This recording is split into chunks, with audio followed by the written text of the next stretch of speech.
आज हम लोग डेराइव करने जा रहे हैं pedal equation of curve. Pedal equation of curve को फाइंड करने से पहले कुछ बेसिक टर्म्स एंड इक्वेशंस है जो हमें जानना ज़रूरी है, जिसे हम अप्लाई करते हैं पेडल इक्वेशन ऑफ कर्व को और उसके इक्वेशन को डेराइव करने के लिए। इसकी जानकारी हमें ज़रूरत है, इसके बिना हम पेडल इक्वेशन को क्लियरली समझ नहीं पाएंगे। तो सबसे पहले जो पहला बेसिक है tangent and normal of any curve. The first is number 1, the equation to the tangent to the curve having equation y is equal to fx at the point x comma y is given by capital Y minus small y dy by dx at this point xy and capital X minus small x, and to the curve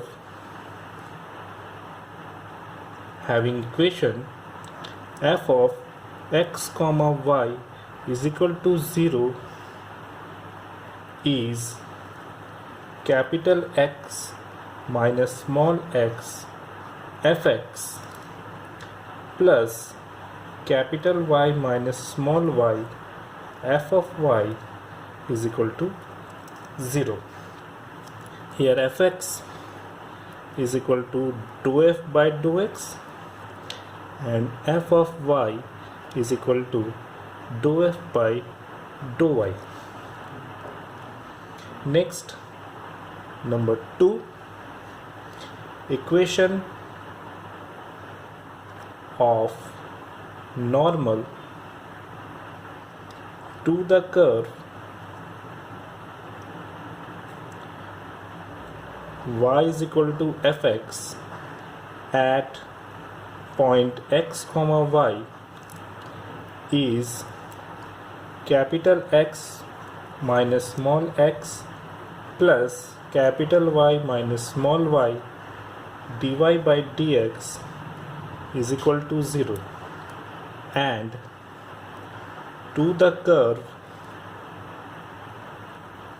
f of x comma y is equal to 0 is capital X minus small x divided by fx is equal to y minus small y divided by f of y, where fx is already dou f by dou x and f of y is equal to dou f by dou y. ये equation of tangent और equation of normal के दो equations है, ये हम लोग पहले भी पढ़ चुके हैं। अब हम लोग देखते हैं कि ये नॉर्मल और टेंजेंट क्या होता है। सो एक मान लें कि ये कर्व है, इस कर्व का इक्वेशन है f of x y is equal to 0। इस पॉइंट P पे हमको टेंजेंट और नॉर्मल फाइंड करना है। P पॉइंट है मेरा, जिसका कोऑर्डिनेट है x और y। तो इसके सिर्फ इस पॉइंट को टच करके जो एक लाइन पास करेगा, इस लाइन को हम लोग कहेंगे टेंजेंट, जिसका इक्वेशन यहाँ पे दिया हुआ है।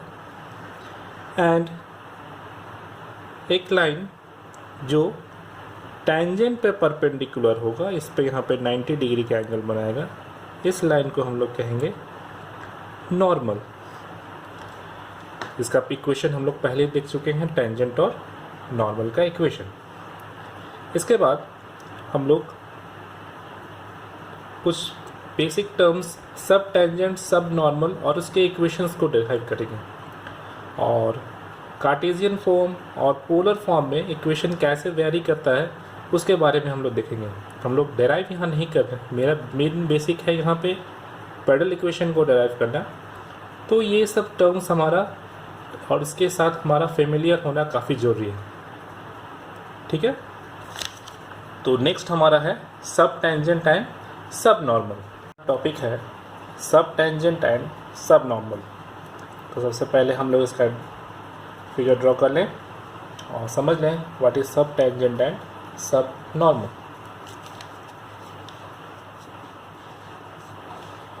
ये एक वाई एक्सिस, ये हमारा एक्स एक्सिस, वाई 0 एक्स, ये एक कर्व है मेरा। इस पॉइंट P पे हमको फाइंड करना है टेंजेंट, नॉर्मल एंड हमारा सब टेंजेंट एंड सब नॉर्मल। तो मान लेते हैं ये एक पॉइंट है और ये एक लाइन है जो इससे पास कर रहा है, ये है मेरा टेंजेंट। और इस जैसे हम लोग जानते हैं कि इस पॉइंट पे जो हमारा परपेंडिकुलर होता है, ये परपेंडिकुलर ये है और ये मेरा है नॉर्मल। ये टेंजेंट लाइन है, इसको हम लोग टेंजेंट लिख लेते हैं। अब यहाँ से एक परपेंडिकुलर हम लोग ड्रॉ करते हैं जो एक्स एक्सिस को मान लेते हैं एम पॉइंट पे मीट करता है। ये इसको नेमिंग कर लेते हैं T, इसको N। Let this angle is Sai, this is 90 degree, this is 90 degree. If this is Sai, so this is also Sai and it is 90 degree. क्योंकि ये परपेंडिकुलर ड्रॉ कर रहा है यहाँ से, ये नॉर्मल है, तो ऑब्वियसली ये पूरा एंगल जो है मेरा वो π/2 या फिर 90 डिग्री का।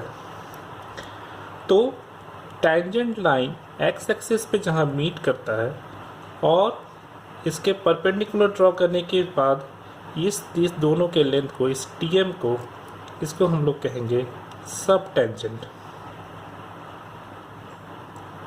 एंड नॉर्मल लाइन जो एक्स एक्सिस पे मीट कर रहा है एन पॉइंट पे, और मिड पॉइंट परपेंडिकुलर ड्रॉ करने के बाद एम और एन के बीच के डिस्टेंस को हम लोग कहेंगे सब नॉर्मल।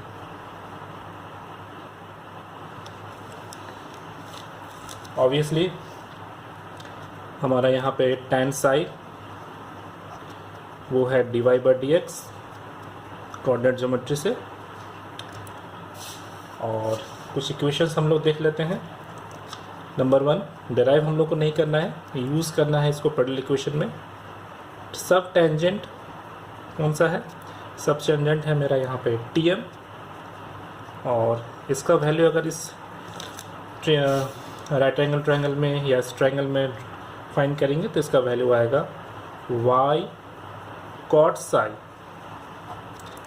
एज हम लोग जानते हैं कि tan साई का वैल्यू है dy/dx, तो y cot की जगह पे हो जाएगा 1/tan साई। सो ये हो जाएगा y divided by dy/dx। Next number 2 is सब normal.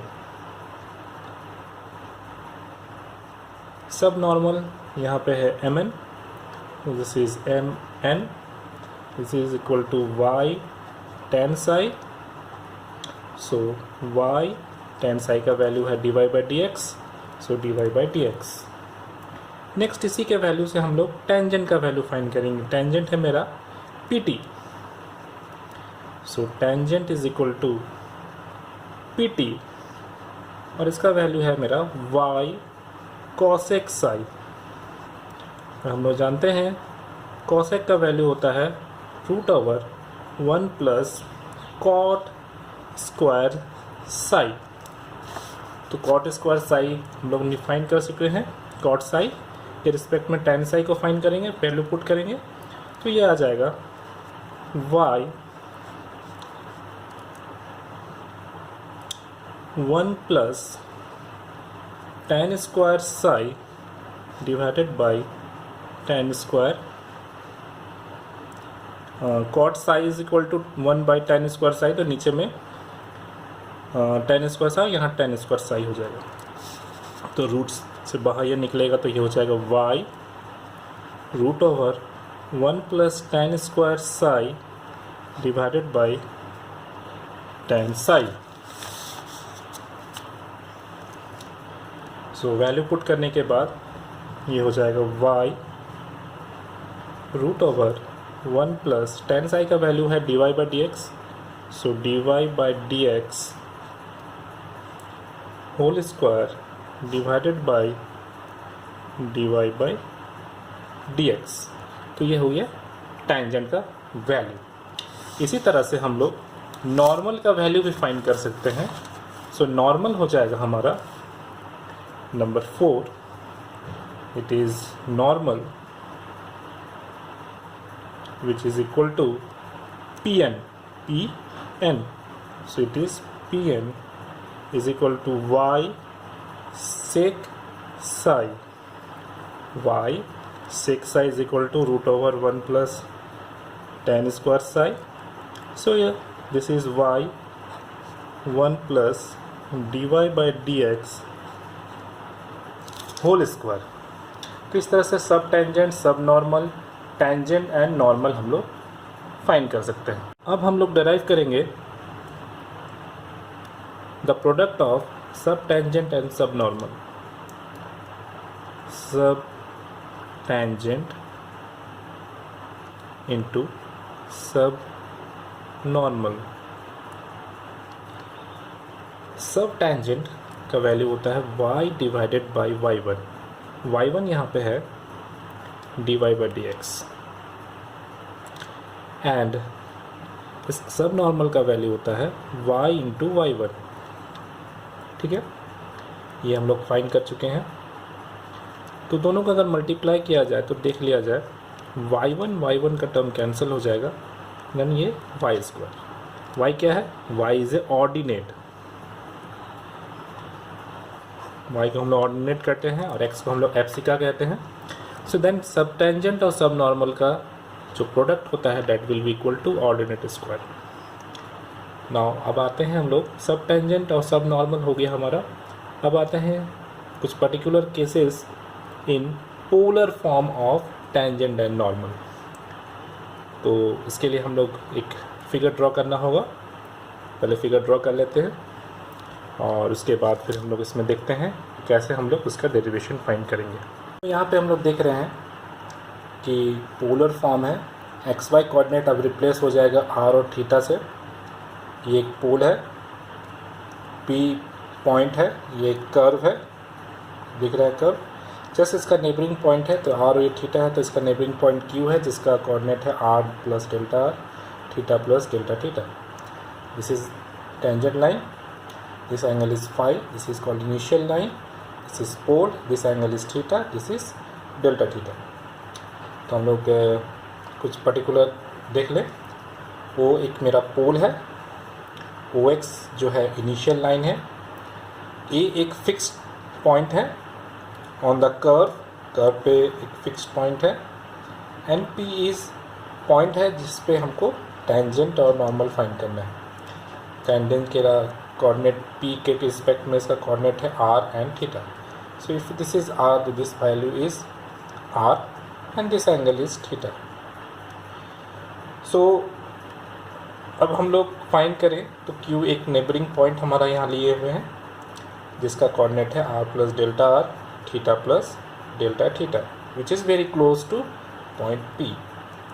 There is an arc AQ एक आर्क है जिसका वैल्यू है s plus delta s plus delta s, और आर्क PQ का वैल्यू है delta s। Arc PQ, P point और Q पॉइंट का वैल्यू है डेल्टा s। तो इस केस में जो डेरिवेशन है हमारा, हम लोग डेराइव नहीं करेंगे, सिर्फ यूज़ करेंगे।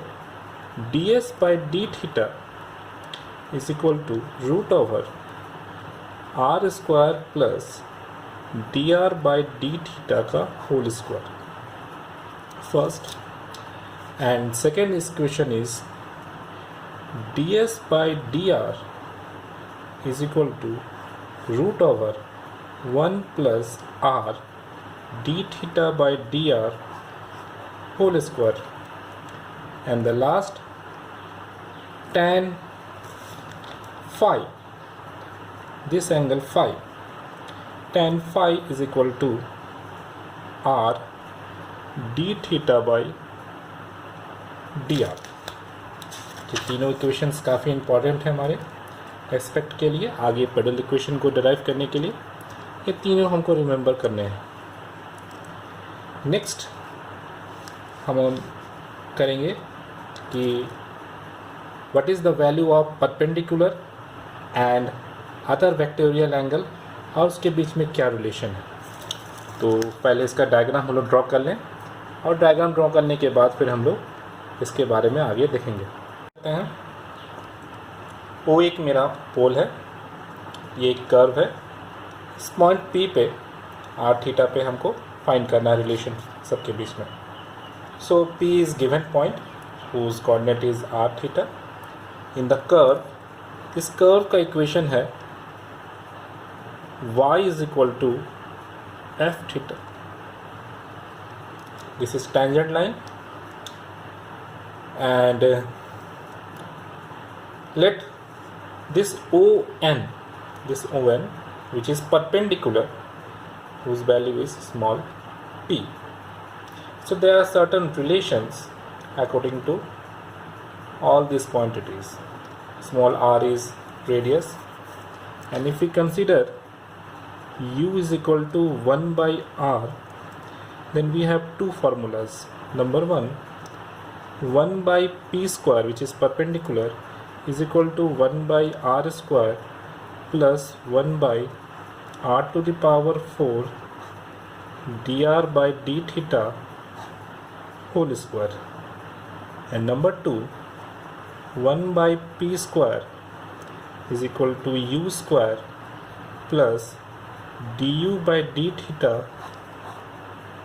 whole square.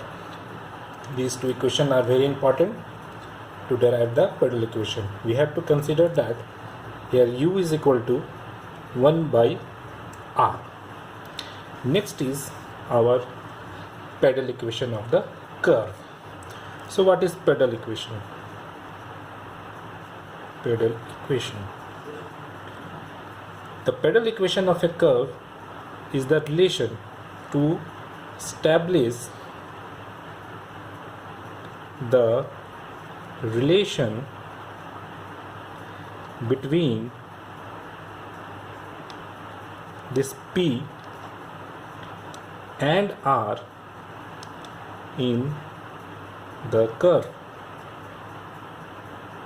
where P is the perpendicular from the pole and R is the radius vector. So what are the procedure to find the pedal equation? Number one, first is Cartesian form. Cartesian form or a Cartesian equation. If Cartesian equation is, we have x and y coordinate, not r and theta. So let the equation of the curve is f of x comma y is equal to 0. This is equation number 1. And then equation of tangent to this point at point x, y, equation of tangent at point x comma y is x of fx, y of fy, z of fz is equal to 0. Let P is the perpendicular from origin, then in this case P square is equal to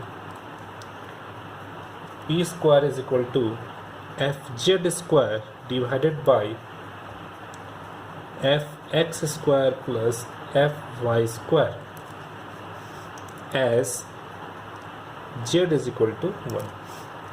This is equation number 2. This is length of the perpendicular. तो ये हम लोग find कर सकते हैं z axis के respect में। Also हम लोग जानते हैं r square is equal to x square plus y square. This is equation number 3. So if we eliminate x and y eliminate कर दें from equation 1, 2 and 3, we will get required pedal equation. Eliminating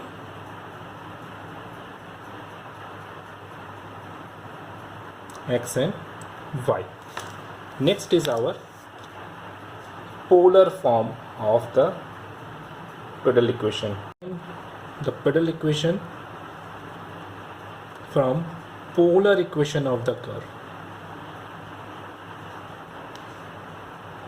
This is taken second case. Let the equation of the curve is f of r theta is equal to 0. This is equation number 1.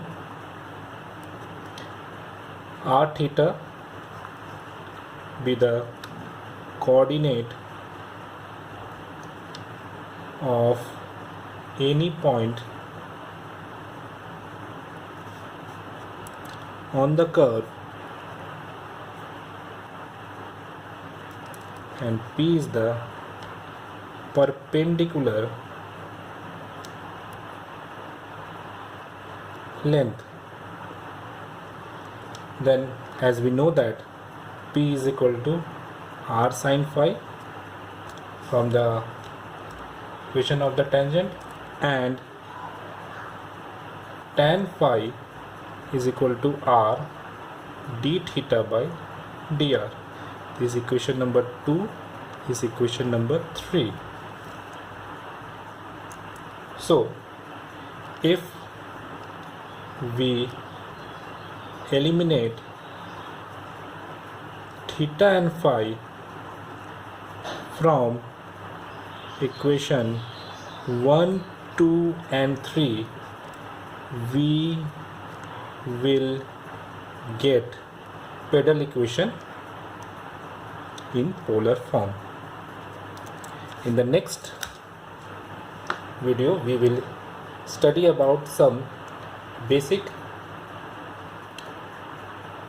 example and applications and some numericals of pedal equation both in the Cartesian and the polar form.